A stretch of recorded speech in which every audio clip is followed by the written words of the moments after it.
18 puntos son los que incluyen el Plan Integral para el Fortalecimiento de la Economía y el Desarrollo de México. Esto lo acaba de decir apenas hace unos minutos la presidenta Claudia Sheinbaum. A reserva de ir conociendo qué incluye cada acción,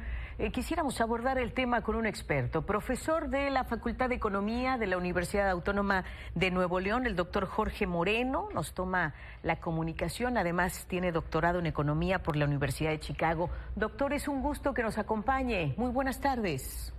¿Qué tal? Muy buenas tardes, Tania, a ti, todo tu teleauditorio. Gracias por la invitación. Al contrario, dos temas queremos abordar con usted, pero el primero de ellos, esta decisión que toma Donald Trump de imponer aranceles globales recíprocos a muchos países del mundo, pero México está exento porque está dentro del TEMEC, y esa es una noticia positiva. ¿Cuál es su primera lectura sobre ello y si podemos estar al menos por ahora tranquilos?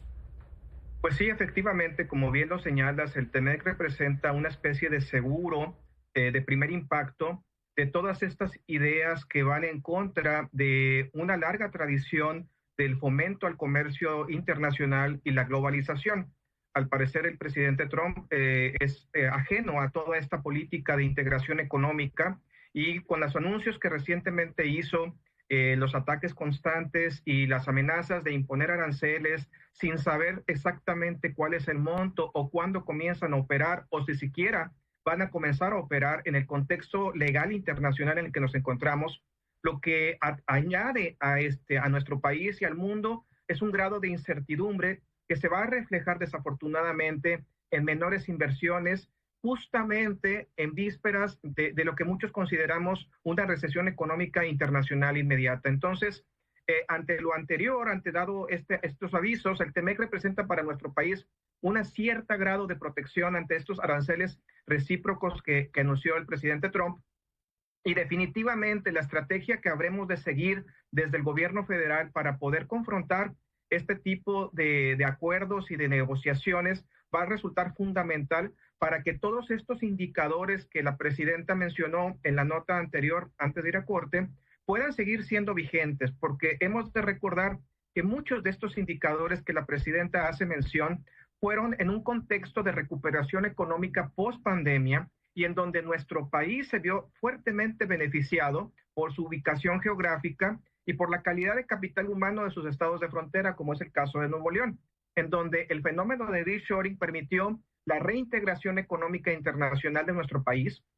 pero además fomentar estos indicadores de crecimiento. Entonces, digámoslo así, que no estamos exentos de un nuevo ataque, una nueva confrontación en materia arancelaria, pero yo considero que al menos en el muy corto plazo, el hecho de que seamos todavía parte del TEMEC puede aminorar un poco los impactos en términos de incertidumbre sobre nuestra capacidad como país para poder reaccionar ante lo que representa una amenaza inminente al paradigma del comercio internacional. Exactamente, doctor. A reserva de ir conociendo a detalle cada una de estas 18 acciones, en un primer vistazo, de acuerdo a lo que escuchábamos, ¿cuál es su opinión? Porque aquí la presidenta está hablando de fortalecer el consumo interno, de darle muchísimo más apoyo a la agricultura mexicana, también el fortalecimiento, aquí tengo, de la producción energética entre 2025 y 2030, aumentar un 30%, reducir importación de gas natural, es decir, ser más autosuficientes. Utilizó también esa palabra. ¿Ese es el camino o nos tardaremos un poco para lograrlo? Yo creo que, como todo plan, lo que presenta nuestra presidenta el día de hoy son objetivos. Falta definir las maneras en que esos objetivos van a concretarse en política pública que permita sustituir la dependencia económica que nuestra economía tiene de manera natural al comercio internacional con Estados Unidos, lo cual considero que en el muy corto plazo va a resultar casi imposible. Hemos de recordar que, por ejemplo, nuestros principales productos manufactureros de exportación, que son la industria automotriz, es precisamente concentrado en el mercado norteamericano, que nuestra posición estratégica desde el punto de vista geográfico tiene a la economía norteamericana como nuestro principal socio comercial, y que el comercio internacional y la integración económica no es un proceso que pueda deshacerse de la noche a la mañana, sino que ha llevado décadas de construcción en acuerdos, en tratados, en canales productivos, en logística de consumo y obviamente la intención de fomentar el consumo y la producción interna, de reducir la dependencia, puede ser un buen objetivo, puede ser un buen, digámoslo así, una buena propuesta, pero lo que se requiere más que propuestas son iniciativas de política para ver cuál va a ser el costo, quién va a pagar ese costo y cómo se va a lograr esa transición hacia una menor dependencia. ¿Por qué digo lo anterior? Porque si bien es cierto que nuestro país es rico en múltiples recursos naturales, geográficos, lo cierto es que también la independencia que nosotros podamos lograr del comercio internacional va a depender de nuestra capacidad como país para generar inversión. Y la realidad es que tanto la inversión pública como privada se han visto alentizados desde antes incluso de la llegada del presidente Trump. Múltiples factores nacionales e internacionales, entre los que podemos destacar, por ejemplo, en el caso de nuestro país, las reformas judiciales, las reformas constitucionales, el clima de incertidumbre debido a la alza en el crimen organizado, habían allanado el camino del desarrollo económico sustentable y que obviamente ante todo lo anterior, añadir aranceles internacionales, reducir la capacidad productiva de nuestro país para la exportación es simplemente poner todavía la vara más alta para poder diseñar política pública efectiva que traslade todos estos objetivos en métricas razonables de desarrollo en el mediano y largo plazo. Entonces, estamos viviendo como país un entorno internacional bastante adverso, pero también internamente existen muchas áreas de oportunidad por fortalecer y para poder hacer eso que se planea como sustitución de dependencia hacia la exportación para el desarrollo del mercado interno. Obviamente, la inversión pública requiere recursos y la gran pregunta que debemos hacernos es ¿de dónde se van a obtener? ¿Deuda? ¿Mayores impuestos? ¿Quiénes deben pagar esos impuestos? ¿Y cómo lograr que los objetivos que está planteando la presidenta se alineen a las necesidades últimamente no de empresarios y productores, sino de todos nosotros como consumidores? Porque hemos de recordar que los principales afectados de toda esta guerra y estrategia arancelaria internacional somos todos los consumidores, quienes vamos a enfrentar precios más altos, escasez, inflación y eventualmente un ajuste gradual en la fuerza laboral que podría mermar todos esos beneficios que tuvimos a lo largo de estos escasos 2 años y medio posteriores a la pandemia. Exactamente, y esa pregunta que es muy clave y seguramente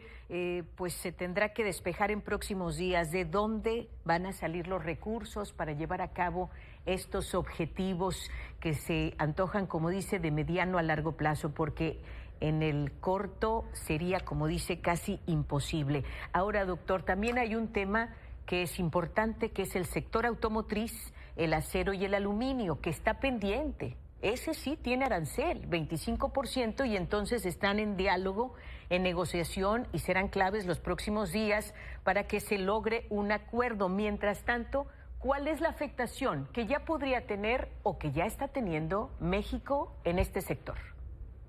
Mira, Tania, desafortunadamente la afectación se comenzó a vivir desde hace ya varios meses. El solo hecho de que la agenda política del ahora presidente Donald Trump estuviera fuertemente sesgado en contra del comercio internacional detuvo inversiones estratégicas en el sector automotriz. Y con respecto a tu pregunta sobre qué tan importante es, hemos de recordar que la industria automotriz representa en su 86% de exportaciones justamente el mercado norteamericano. Entonces, siendo una industria que está anclada a diferentes cadenas de valor vinculadas al sector productivo, al sector de insumos, pero también a sectores terciarios como son los servicios, entonces podemos esperar que esta reducción en la inversión que se pueda realizar en este sector, de la mano de los reajustes en materia productiva, afecten a estados de la República que particularmente tienen una fuerte vinculación a este sector, como podrían ser, por ejemplo, Aguascalientes, Jalisco e incluso Nuevo León, que en últimas fechas se posicionó debido a su cercanía con Estados Unidos en un lugar muy especial para la atracción de inversión en industria automotriz y que obviamente sobre la expectativa de una planta de autos eléctricos que no se concretó y cuyo dueño justamente actual está fuertemente vinculado a la agenda política del presidente Trump, se ha postergado y probablemente no se vaya a realizar, hace que otras inversiones complementarias a la industria automotriz también se vean mermadas. Por lo tanto, los incentivos para el desarrollo de esa industria están fuertemente deteriorados y tenemos que esperar que la estrategia por parte de nuestro gobierno sea la de, si no proteger, al menos negociar de una manera muy clara cómo podemos nosotros reducir la afectación de esta industria que es tan importante para nuestro país, la cual fue justamente objeto de especialización a lo largo de la integración económica internacional. Pasamos de ser un país productor de petróleo y fuertemente dependiente de la industria agrícola a un país manufacturero que captaba inversión, que captaba tecnología y cuyo desarrollo permitía el crecimiento en otros sectores estratégicos de largo plazo, como puede ser el sector de salud, el sector educativo. Entonces, definitivamente,